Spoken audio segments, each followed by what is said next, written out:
you ever wondered how you got your personality? Have you ever sometimes had that strange feeling of déjà vu, like you have been here before? Here is the secret revealed.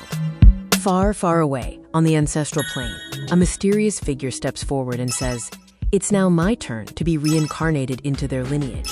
So then, Chukwu rises from his throne and asks, "And why you now, at this time, my child?"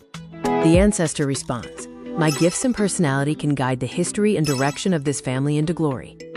I'll tell her parents to give her my name, Kamarachizuoroanyi, meaning let the grace of God be sufficient for us to make her motivational, resourceful, and a very adept leader.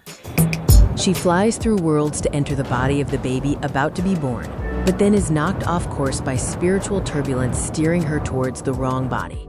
Chukwu then pushes her back on course, and Kamarachizuoranyi's soul is reincarnated into the right body as a new life enters the world.